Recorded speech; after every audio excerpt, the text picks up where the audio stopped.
13時31分に出雲市を出発したやくも20号は中国山地を越えてすぐの町新見駅に到着。今回は新見市に滞在してみる。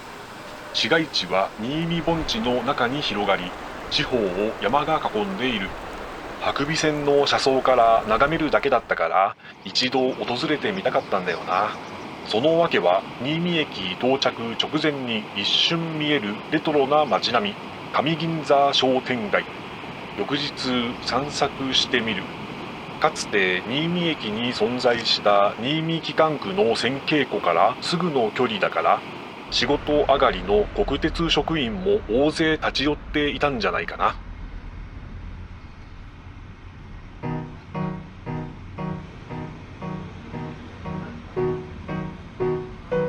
建物の壁に直接文字が造形されたさざ波精肉店の看板。こういう建物も減ってきたよな。電話番号は3桁。手動交換機の時代である。カーブしながら緩い坂を下る。商店街の全容がまだ見えないところにワクワクする。どんな光景が待ち受けているのか。おお、これも懐かしい。コカ・コーラの看板付き商店。小学校の帰りによく立ち寄った駄菓子屋もこんな感じだったよな。ところどころ建物がなくなっていたり閉店していたり、だけど残された建物がなかなかレトロだから寂しい感じがしない。いや、にぎわいし当時を知らないからそんな感覚なんだろうな、きっと。最盛期には80店舗が店を構え、市が開催される日は広島県からも人々が詰めかけ、身動きできないほどの盛況だったとか。昭和38年製のアーケードが設置されていたけど、2012年に撤去されている。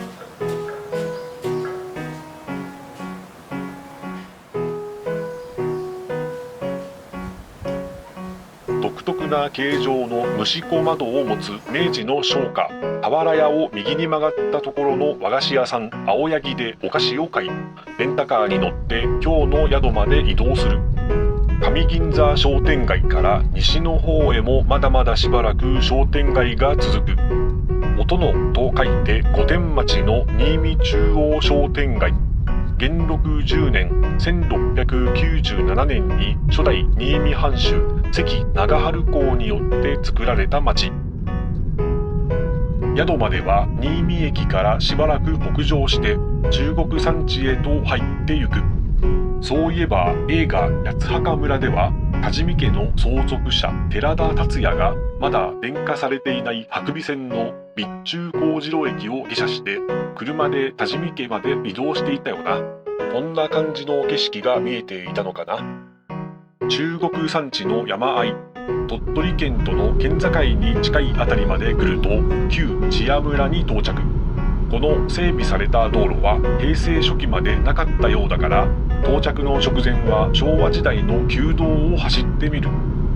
これこそ昔から中国山地を越える主要な道路だったんだろうな。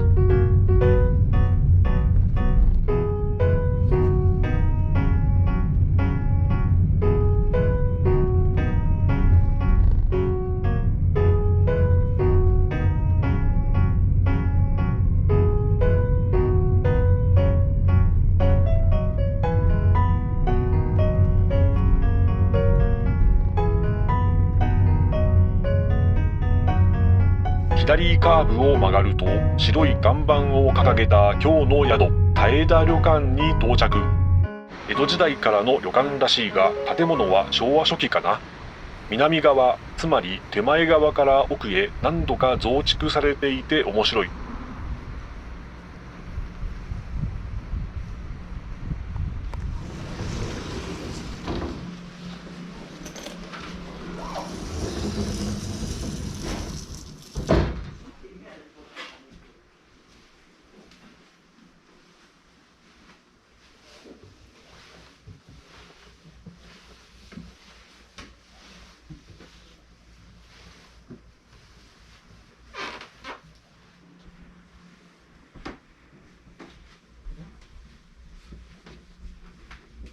曲がりくねった廊下を抜けて左側、12畳もある広い部屋に通される。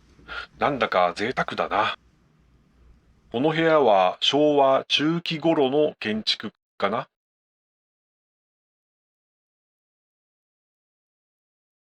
さらに北側の増築部分は廊下に段差ができている。ちなみにトイレは突き当たり右側。夜結構怖そうだよな。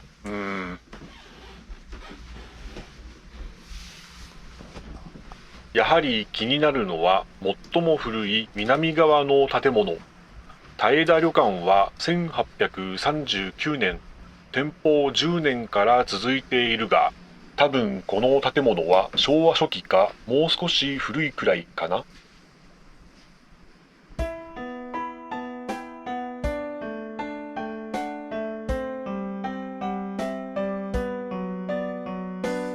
歴史の深みを感じる松の間、素晴らしい。天井は屋久杉の板が使われている。とにかく木材は良質なものが厳選され、余った木材でもう一軒旅館が建ったほどだったとおかみさんに教えていただいた。一本の大木そのままの軒下駄、廊下の一枚板、明らかに昔の建築。高台に立つ平田旅館、千屋の集落がよく見渡せる。かつては平田旅館のような商人向けの旅館が数軒あり、この道の奥にあった市場で牛の取引が行われていたそう。千屋牛と呼ばれ、あまり全国に流通していない希少なブランド牛らしい。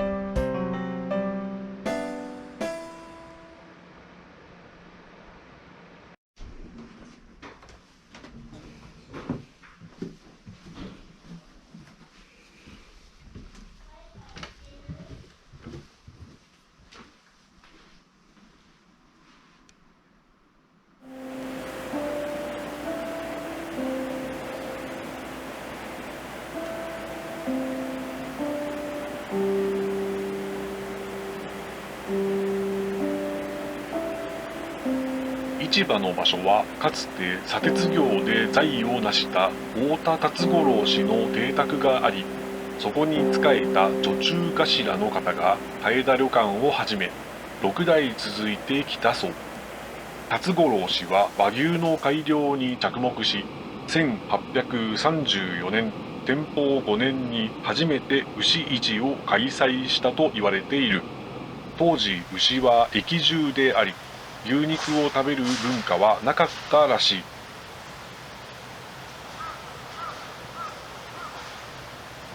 時は過ぎ、平田旅館のご主人がその和牛を千屋の特産品にしようと当時の知事に持ちかけ、3回ほどこの旅館で会合が持たれたそう。千屋牛と命名され、今でも平田旅館の夕食朝食、それからレストラン冬里で振る舞われている。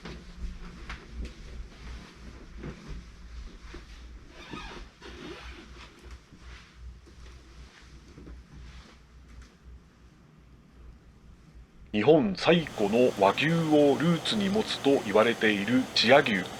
肉の甘みがとても美味しい。しゃぶしゃぶ、たたき、ロースのステーキもあっという間に平らげる。それにしてもかなりの量の晩ご飯。次来るときは昼食を取らずに来ようかな。国連にタリバンが奪った女性の権利を戻してほしい。そして若い女性がまた大学に行けるよう求めています。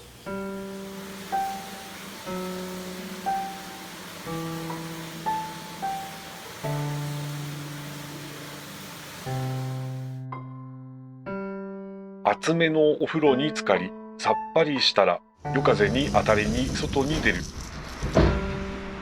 薄暗く若干怖い雰囲気。